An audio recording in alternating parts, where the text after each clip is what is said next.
Hello दोस्तों, स्वागत है आप सभी का आपके अपने YouTube channel MB education by Nikhil sir में। दोस्तों, हमने ऑपरेशन रिसर्च में ट्रांसपोर्टेशन मॉडल स्टार्ट किया था और ट्रांसपोर्टेशन मॉडल के हमारे पिछले 5 सेशन में हमने ट्रांसपोर्टेशन मॉडल की ये पांचों मेथड का एक एक क्वेश्चन सॉल्व किया था और एक एक क्वेश्चन फिर हमने आपको सॉल्व करने के लिए होमवर्क में दिया था।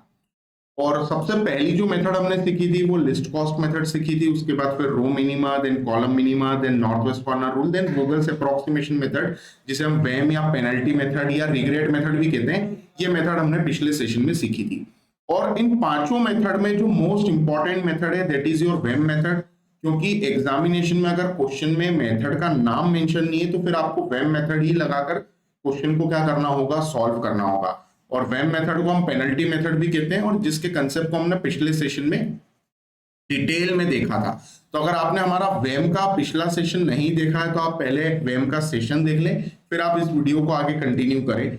अब वेम मेथड सीखने के बाद हमें क्या करना है, हमें आगे की ये दो मेथड सीखना है, that is stepping stone method और मॉडिफाइड डिस्ट्रीब्यूशन मेथड। ये दो मेथड हमें सीखना है और ये दोनों मेथड जब आप सीख जाएंगे तब जाके आपका ट्रांसपोर्टेशन का जो सवाल है वो पूरा सॉल्व माना जाएगा। क्योंकि ये पांचों में से जब कोई एक मेथड हम लगाते हैं तो हमें जो सॉल्यूशन मिलता है that is your initial basic feasible solution.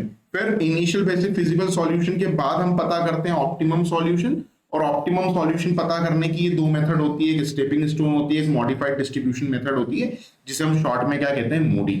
लेकिन इन ऑप्टिमम सॉल्यूशन को सीखने से पहले हम आपको थोड़ा सा फ्लैशबैक में लेकर जाते हैं। हमारा जो पहला सेशन था जिसमें हमने लिस्ट कॉस्ट मेथड सीखी थी, उस सेशन में हमने आपको ये बात बताई थी कि ट्रांसपोर्टेशन मॉडल में टोटल 4 टाइप के क्वेश्चन होते हैं और अभी आपने जो क्वेश्चन सीखा वो मिनिमाइजेशन का क्वेश्चन है। इसका मतलब पिछले 5 सेशन में हमने जो क्वेश्चन किए थे वो मिनिमाइजेशन के क्वेश्चन थे। और हमने आपको लिस्ट कॉस्ट मेथड के सेशन, जिस सेशन में हमने लिस्ट कॉस्ट मेथड पढ़ी थी उस सेशन में हमने आपको ये बात भी क्लियर की थी कि अनबैलेंस क्या होता है, रिस्ट्रिक्शन क्या होता है, मैक्सिमाइजेशन क्या होता है। लेकिन आज के इस सेशन में हम अनबैलेंस का क्वेश्चन देखेंगे। इट मींस हम ऐसा क्वेश्चन देखेंगे जो अनबैलेंस कैटेगरी में आता है। अब सवाल है कि सर हमें कैसे पता चलेगा कि क्वेश्चन अनबैलेंस है? तो देखिए, जब भी आपके सामने ट्रांसपोर्टेशन का क्वेश्चन आता है तो आप क्या करते हैं, डिमांड और सप्लाई का टोटल लगाते हैं। आप क्या करते हैं, डिमांड और सप्लाई का टोटल चेक करते हैं कि डिमांड और सप्लाई का टोटल इक्वल है या इक्वल नहीं है। अगर डिमांड और सप्लाई का आपका टोटल इक्वल नहीं होता है, if the total of demand and supply is not equal, तो उसे आप अनबैलेंस मानते हैं। उसे आप क्या मानते हैं, अनबैलेंस। अगर डिमांड और सप्लाई का टोटल बराबर नहीं होता तो उसे हम क्या मानते हैं, अनबैलेंस। तो अब जो हम क्वेश्चन सॉल्व करेंगे उसमें डिमांड और सप्लाई का टोटल इक्वल नहीं होगा, तो पहले हम उसे बैलेंस करेंगे और बैलेंस करने के बाद फिर हम इसके अंदर क्या करेंगे, वेम मेथड लगाएंगे। बैलेंस करने के बाद इसके अंदर हम क्या लगाएंगे, वेम मेथड लगाएंगे। तो देखिए आगे बढ़ते हैं, क्वेश्चन देखते हैं। क्वेश्चन आपके सामने है। क्वेश्चन में दिखा है national oil company has 3 refinery and 4 depot. National oil company के 3 रिफाइनरी और 4 डिपो है।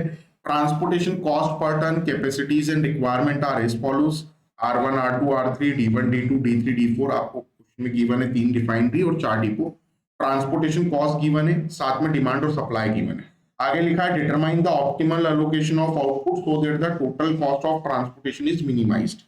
आपको ट्रांसपोर्टेशन की कॉस्ट को मिनिमाइज करना है। इट मींस आपको ऑप्टिमम सॉल्यूशन पता करना है। लेकिन हम सिर्फ इस सेशन में वेम सीखेंगे, क्योंकि वेम के बाद ही क्या किया जाता है, ऑप्टिमम सॉल्यूशन लगाया जाता है। तो हमें अभी क्वेश्चन को वेम से सीखना है, क्योंकि अभी आपने वेम का सिर्फ एक ही वीडियो देखा है और वेम मेथड की सबसे ज्यादा आपको पहले प्रैक्टिस करना है। क्योंकि अगर आपने वेम गलत कर दिया तो फिर मोडी अपने आप ही गलत हो जाएगा। तो पहले आप वेम को ठीक करना सीखे, तो वेम से ही हम क्वेश्चन को सॉल्व करेंगे। वेम लगाने के बाद फिर मोडी या स्टेपिंग स्टोन मेथड लगाया जाता है। तो हमारा ये जो वीडियो लेक्चर है पूरी तरीके से डेडिकेटेड रहेगा कि ये अनबैलेंस क्वेश्चन है, इसके अंदर किस तरीके से वेम मेथड हमें लगाना है। तो देखिए पहले तो हम डिमांड और सप्लाई का टोटल चेक कर लेते हैं। तो देखिए डिमांड और सप्लाई का जब हम टोटल चेक करेंगे तो जो सप्लाई साइड है, सप्लाई का जो टोटल है वो 1900 है और जो डिमांड है, डिमांड का जो टोटल है वो 2000 है। इट मींस डिमांड का जो टोटल है वो 100 ज्यादा है, या यूं कहेंगे डिमांड का टोटल अगर 2000 और सप्लाई का टोटल अगर 1900 है तो जो सप्लाई है वो अभी 100 क्या है, शॉर्ट है। अभी तक आपने जितने भी क्वेश्चन देखे ट्रांसपोर्टेशन मॉडल के, उन सभी क्वेश्चंस में जो डिमांड और सप्लाई का टोटल था वो इक्वल था। लेकिन इस सेशन में डिमांड और सप्लाई का जो टोटल है वो इक्वल नहीं है। तो आप क्या करेंगे, पहले आपको डिमांड और सप्लाई को बराबर करना है।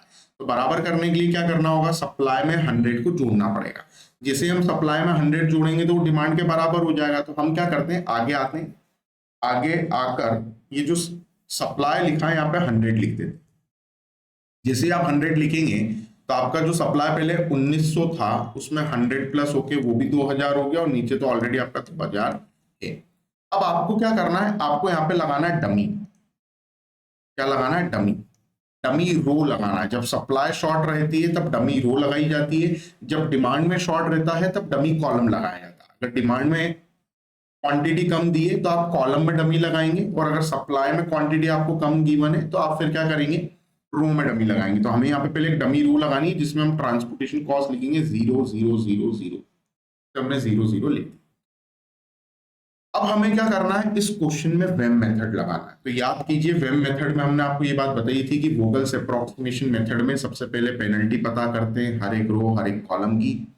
पेनल्टी डिफरेंस को कहा जाता है मिनिमम और सेकंड मिनिमम नंबर का जो डिफरेंस होता है of each row and each column is called penalty. और फिर हम सबसे बड़ी पेनल्टी से क्वेश्चन में एंटर करते हैं, और जो सबसे छोटी कॉस्ट दिखती है उस कॉस्ट के ऊपर हम क्या करते हैं, अलॉटमेंट करते हैं। तो चलिए आगे बढ़ते हैं, पेनल्टी निकालते हैं। हम शुरुआत करते हैं पेनल्टी से। पेनल्टी हम पहले निकालेंगे कॉलम की, फिर हम निकालेंगे पेनल्टी रो की। पेनल्टी निकालते हैं। फर्स्ट कॉलम की पेनल्टी कैसे निकलेगी, तो देखिए पहले कॉलम का मिनिमम नंबर 0 है, सेकंड मिनिमम नंबर 5 है, दोनों का डिफरेंस आ गया 5। 0 और 6 का डिफरेंस कितना आ गया 6। 0 और 9 का डिफरेंस कितना आ गया 9। 0 और 10 का डिफरेंस कितना आ गया 10। चलिए अब रो की पेनल्टी निकालना। Minimum number 5, second minimum 7, penalty is 2। चलिए 6 और 8 की पेनल्टी कितनी आएगी 2, मिनिमम सेकंड मिनिमम। 9 और 10 की पेनल्टी कितनी आएगी 1, और 0 की पेनल्टी कितनी आएगी 0, क्योंकि मिनिमम नंबर 0। फिर क्या करते हैं, जो सबसे बड़ी पेनल्टी दिखती है उस पेनल्टी से एंटर करते हैं। उस पेनल्टी से एंटर इसलिए किया जाता है क्योंकि हम चाहते हैं कि ये जो डिफरेंस है ये हट जाए, या यूं कहें कि ये जो डिफरेंस है ये इलिमिनेट हो जाए। इसलिए हम सबसे बड़ी पेनल्टी से एंटर करते हैं, क्योंकि सबसे बड़ी पेनल्टी जैसे हमें D4 में दिख रही है 10। तो इसका मतलब ये हुआ कि अगर आप D4 में 0 रुपए में माल नहीं बेच पाए तो आपको 10 रुपए खर्च करना पड़ेंगे। इसका मतलब आपकी कॉस्ट यहाँ पे ज्यादा बढ़ेगी। इसलिए हम चाहते हैं कि ये डिफरेंस क्या हो जाए, इलिमिनेट हो जाए, जितना कम हो सकता है उतना कम हो जाए। इसलिए हम क्या करते हैं, जो सबसे बड़ी पेनल्टी होती है उससे क्वेश्चन के अंदर एंटर करते हैं। तो सबसे पहले क्वेश्चन में एंटर करेंगे सबसे बड़ी पेनल्टी से, दैट इज योर 10 से क्वेश्चन में एंटर करना है। और जो सबसे छोटी कॉस्ट दिखेगी, इसका मतलब ये जो 10 पेनल्टी जिस कॉलम में से आई है उसी कॉलम में आपको देखना है कि इस कॉलम की मिनिमम कॉस्ट कितनी है। तो इस कॉलम की मिनिमम कॉस्ट है 0। तो 0 पे आप डिमांड और सप्लाई कंपेयर करते हैं, जो कम होता है वो लिखते हैं। तो 0 पे बताइए 100 या 400, तो आप कहेंगे सर 100। जो कम होता है वो लिखते हैं। ये हमने आपको पहले सेशन में ही बताया था कि डिमांड और सप्लाई को जब कंपेयर करते हैं तो विच एवर इज लेस, जो कम होता है उसे लिखा जाता है। चलिए आगे बढ़ते हैं। जैसे हमने यहाँ पे 0 लिखा, जैसे यहाँ पे हमने 100 लिखा तो 100 में से 100 गया 0, 400 में से 100 गया 300। ये 0 हो गया, तो हम इसको क्या कर देंगे, कट कर देंगे। ये हमने इसको कट कर दिया। जैसे इसको कट किया, अब हमें क्या करना, बचा हुआ क्वेश्चन फिर से लिखना। तो बचा हुआ क्वेश्चन हम फिर से लिखते हैं। आगे बढ़ते हैं, आगे बढ़ते हैं। R1 R2 R3 लिखेंगे। पहले हम R1 R2 R3 लिखेंगे, और फिर हमारे डिपो लिखेंगे। डिपो में D1 D2 D3 D4 है, तो यहाँ पे हम लिखेंगे D1 D2 D3 D4। और फिर हमें डिमांड और सप्लाई लिखना। रिमेनिंग क्वेश्चन लिखूंगा मैं, जो कट गया उसको नहीं लिखना है। यहाँ सप्लाई लिखना है और नीचे डिमांड लिखना है। हम डिमांड और सप्लाई लिखेंगे। डिमांड और सप्लाई में कितना आएगा, 300 600 700 300। 300 600 700 और 300 ये आ गया। अब सप्लाई लिखेंगे हम।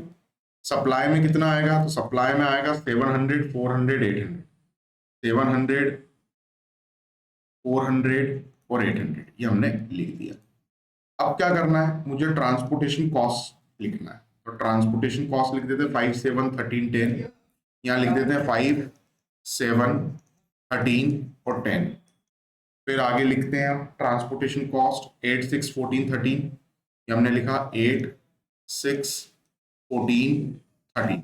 फिर हम अगली कॉस्ट लिखेंगे 12, 10, 9, 11। यहाँ हम लिखेंगे 12, 10, 9 और 11। अब फिर से हमें क्या करना है, पेनल्टी लेना है। फिर से हमें क्या करना है, पेनल्टी लेना है। तो पेनल्टी लेते हैं, पेनल्टी निकालते हैं हम। चलिए, तो पेनल्टी निकालेंगे हर एक रो हर एक कॉलम की।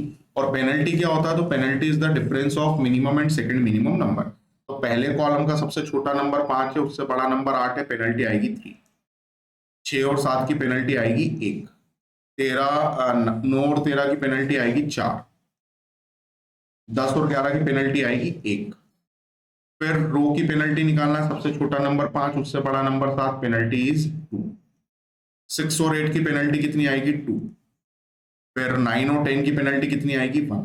डिटेल में हमने वेम आपको पिछले मेथड में सिखाई थी, और तब हमने आपको ये बताया था कि अगर आप 9 रुपए में माल नहीं भेज पाए तो 10 रुपए में भेजेंगे, कितना पैसा एक्स्ट्रा लगेगा, उसी को हम क्या कहते हैं, पेनल्टी। अब सबसे बड़ी पेनल्टी से एंटर करना है, तो सबसे बड़ी पेनल्टी 4 है। इसका मतलब D3 पर अगर बाय चांस आप 9 रुपए में माल नहीं भेज पाए तो आपको 13 रुपए खर्च करने पड़ेंगे। इसका मतलब यहाँ पे लागत आपकी सबसे ज्यादा बढ़ेगी। तो हम इस डिफरेंस को क्या करना चाहते हैं, इलिमिनेट करना चाहते हैं, इसलिए हम सबसे बड़ी पेनल्टी से क्वेश्चन में धुआंधार क्या करेंगे, एंट्री। तो हम यहां से एंट्री करेंगे, और ये 4 जिस कॉलम में से आई है उसी कॉलम को देखेंगे, और उस कॉलम की जो मिनिमम कॉस्ट रहेगी, तो इस कॉलम की मिनिमम कॉस्ट है 9। 9 पे कितना, 700 या 800, विच एवर इज लेस। आप बोलेंगे 700, जो कम होता है वो लिखते हैं। 700 में से 700 गया 0, 800 में से 700 गया 100। जो 0 हो जाता है उसको कट कर देते, और बचा हुआ क्वेश्चन फिर से लिख देते। तो अब रिमेनिंग क्वेश्चन हम फिर से लिख देते हैं। यहाँ पे हम लिखेंगे फिर से R1, R2, R3, और यहाँ आएगा आपका D1, D2 और D4। D3 कट हो चुका है, इसलिए D3 लिखने की जरूरत नहीं है। फिर सप्लाई और डिमांड लिखेंगे। यहाँ पर हम लिखेंगे सप्लाई। सप्लाई में आएगा 700, 400 और 100। ठीक है, ऊपर से देख देख के लिख रहा हूं। और फिर डिमांड आएगी आपकी। डिमांड में आएगा 300, 600 और 300। और फिर ट्रांसपोर्टेशन कॉस्ट लिखना है, तो ट्रांसपोर्टेशन कॉस्ट में हम लिखेंगे 5, 7 और 10। फिर इधर लिखेंगे 8, 6 और 13, 12, 10 और 11। अब क्या करना है, अब हमें फिर से पेनल्टी लेना है। फिर से हमें क्या लेना है, पेनल्टी।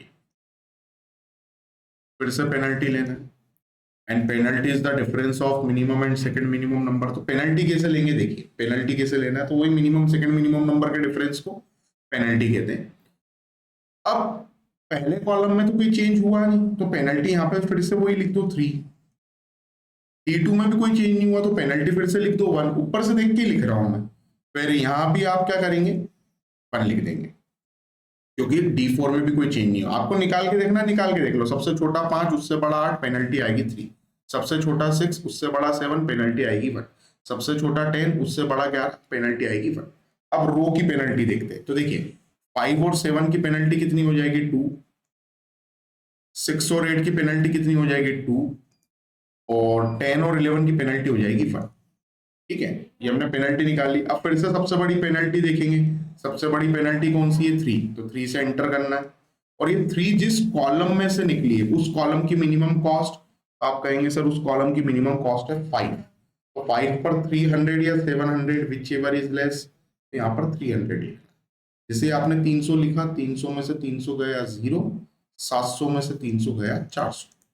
ये 0 हो गया, इसको कट कर दिया, कट कर। जो 0 हो जाता है उसको क्या कर देते, कट। अब बचा हुआ क्वेश्चन आपको फिर से लिखना। तो बचे हुए क्वेश्चन में हम R1, R2, R3 लिखेंगे। चलिए लिखते हैं R1, R2, R3। यहाँ लिखते हैं हम R1, R2, R3, और D2, D4 लिखना है। हम D2 लिखेंगे, हम D4 लिखेंगे, और सप्लाई लिखना है। सप्लाई के बाद हमें डिमांड लिखना है। एक बार चेक कर लेते हैं कट किसको किया था। कट हमने किया था D1, तो ये लिख D2, D4 लिखना है। D2, D4 लिख दिया। अब 400, 400, 100।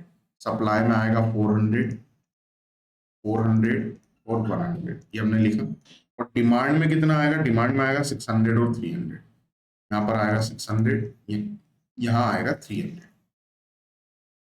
और ट्रांसपोर्टेशन कॉस्ट लिखना है 7, 10, 6, 13, 10, 11, 7, 10, 6, 13, 10, 11, 7, 6, 10, 10, 13, 11। ठीक है, तो कॉस्ट हमने एकदम प्रॉपर लिख दी। अब हमें क्या करना है, फिर से पेनल्टी लेना है। फिर से हम पेनल्टी लेंगे, हर एक रो हर एक column. Penalty is the difference of minimum and second minimum number. चलिए, पहले कॉलम का सबसे छोटा नंबर 6, उससे बड़ा नंबर 7, पेनल्टी आएगी 1। 10 और 11 की पेनल्टी आएगी 1। अब यहाँ की पेनल्टी 7 और 10 का डिफरेंस आएगा 3, 6 और 13 का डिफरेंस आएगा 7, और 10 और 11 का डिफरेंस आएगा 1। सबसे बड़ी पेनल्टी, तो सबसे बड़ी पेनल्टी आपकी 7 है, तो 7 से इंटर करना है क्वेश्चन। 7 से हम क्वेश्चन में इंटर करेंगे, और ये 7 जिस रो में से निकाला है, 7 पेनल्टी जिस रो में से है, उस रो की मिनिमम कॉस्ट कितनी है, 6 है। तो 6 पर 600 या 400 विच एवर इज लेस, तो आप बोलेंगे सर 400 लिख दीजिए। 400 लिख दिया, 400 में से 400 गया 0, 600 में से 400 गया, बचेगा 200। ये 0 हो गया, इसको कट कर दो। तो जो 0 हो जाता है उसे हम क्या कर देते हैं, कट। अब बचा हुआ क्वेश्चन हम फिर से लिखेंगे। I will write remaining question once again. तो यहाँ पे R1 लिखेंगे, R3 लिखेंगे, और ऊपर से D2 लिखेंगे, D4 लिखेंगे। चलिए, डिमांड और सप्लाई लिख देते। सप्लाई लिखना है और डिमांड लिखना है। सप्लाई में आएगा आपका 400 और 100, और डिमांड में आएगा आपका 200 और 300। और ट्रांसपोर्टेशन कॉस्ट लिखना, हमें ऊपर से देख के कॉपी करना है। 7 लिखना है, 10 लिखना है, 10 लिखना है, 11 लिखना है। फिर से क्या लेना है, पेनल्टी लेना है। चलिए ले लेते हैं पेनल्टी, हर एक कॉलम की हर एक रो पेनल्टी लेना है। तो नंबर ही दो दो बचे, अब तो कुछ करना है कि जरूरत ही नहीं है। 7 और 10 की पेनल्टी 3 आएगी, 10 और 11 की 1 आएगी, फिर 7 और 10 की 3 आएगी, और 10 और 11 की 1 आएगी। सबसे बड़ी पेनल्टी से एंटर करते हैं। अब सर सबसे बड़ी पेनल्टी तो 3 और वो तो 2 बार आ गई, तो आप दोनों 3 से एंटर करके देख लो। तो आप किसी भी 3 से अंदर जाओगे, पहुंचना आपको 7 पर ही पड़ेगा, क्योंकि ये जो पेनल्टी 3 कॉलम में लिखी है उसकी मिनिमम कॉस्ट भी 7 है, और रो में जो पेनल्टी 3 लिखी है उसकी भी मिनिमम कॉस्ट 7 है। तो किसी भी पेनल्टी से एंटर कर सकते हो। लेकिन सर अगर 3, ये ऊपर जो 3 लिखा है ये नीचे होता, मतलब 1 की प्लेस पे 3 होता, तो फिर आप क्या करते हैं, देखिए अगर आप ये नीचे वाले 3 से एंटर करते हैं तो आप 10 पे पहुंचते, और कॉलम में जो पेनल्टी लिखी है 3 उससे एंटर करते तो मिनिमम कॉस्ट 7 पर पहुंचते, तो हम नीचे वाली पेनल्टी से एंटर करते। ठीक है, अगर मैक्सिमम पेनल्टी 2 बार रिपीट हो जाए तो फिर ये देखिएगा कि कौन सी पेनल्टी से एंटर करने पर हम मिनिमम कॉस्ट पे पहुंचे।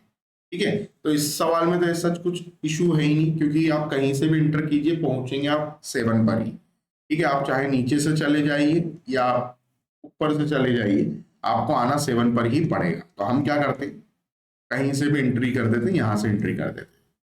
चलिए, तो मिनिमम कॉस्ट कितनी है, 7। 7 पे 200 या 400 विच एवर इज लेस, आप कहेंगे सर 200 लिख दीजिए। ये 200 लिखा, 200 में से 200 गया 0, 400 में से 200 गया, बचा 200। ये 0 हो गया, इसको कट कर दीजिए, ये हमने इसको कट कर दिया। अब क्या करना है, अब बचा हुआ क्वेश्चन आपको फिर से लिखना है। तो बचा हुआ क्वेश्चन फिर से लिखना है, तो फिर से लिख देते हैं R1 R3 D4। Remaining question को हम फिर से लिख देते हैं। रिमेनिंग क्वेश्चन में हम क्या लिखेंगे, R1 लिखेंगे,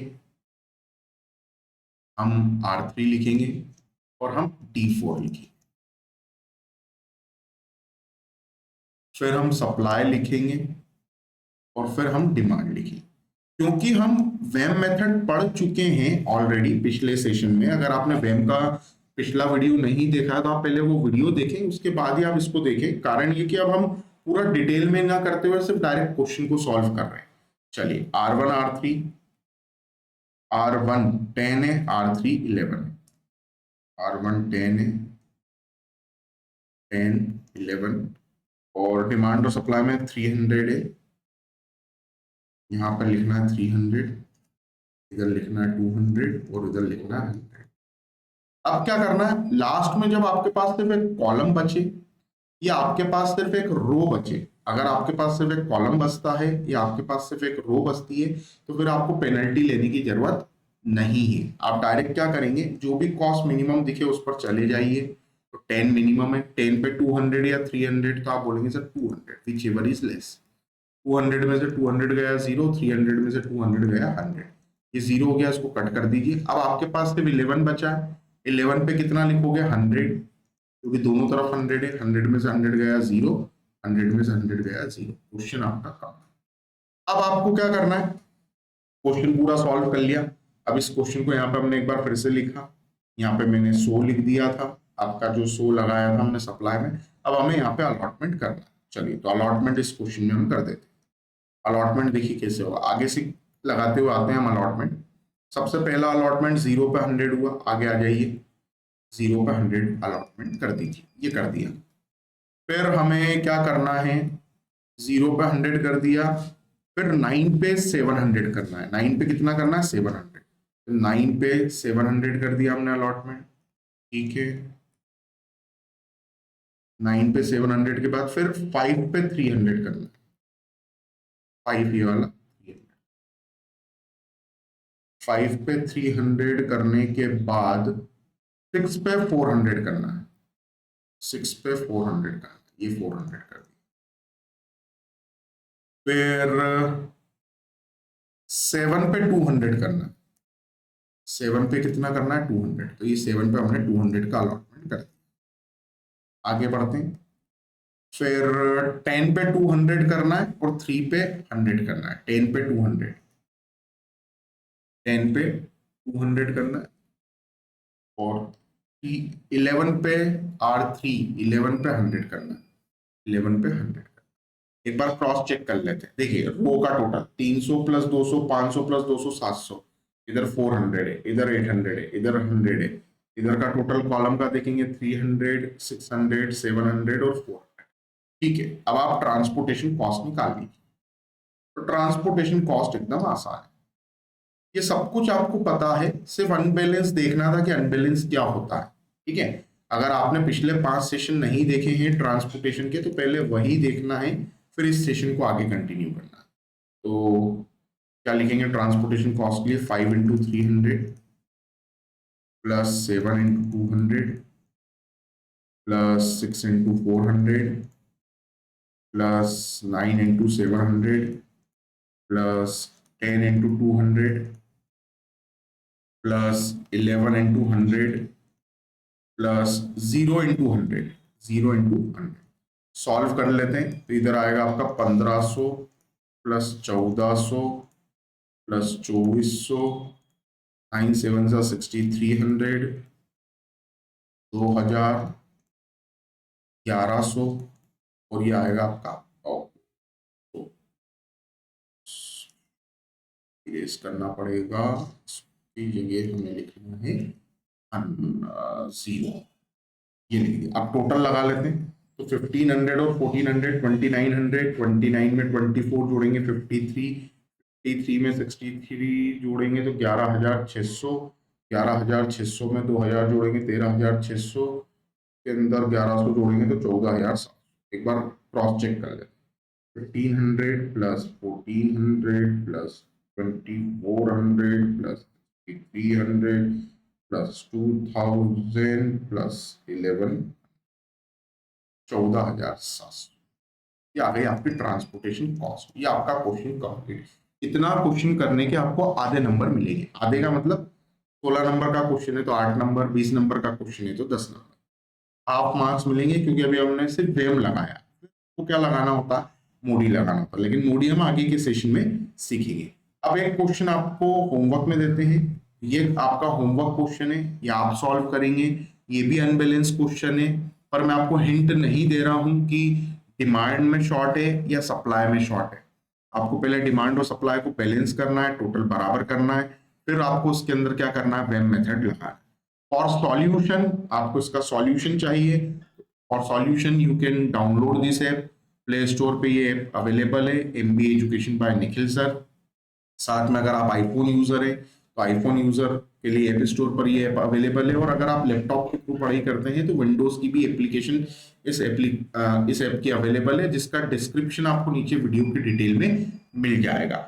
साथ में इस एप्लीकेशन में आपको आपका बिजनेस रिसर्च मेथड पूरा फ्री मिलेगा, आपका ऑपरेशन रिस्क मैनेजमेंट पूरा फ्री मिलेगा, इसके अलावा आपको सभी वीडियो लेक्चर्स मिल जाएंगे, ऑल सब्जेक्ट नोट्स मिल जाएंगे, अनसॉल्व पेपर मिल जाएंगे, और एग्जामिनेशन पे जो हमारी लाइव क्लासेस रहेगी वो भी आपको इस ऐप के थ्रू ही मिल जाएगी।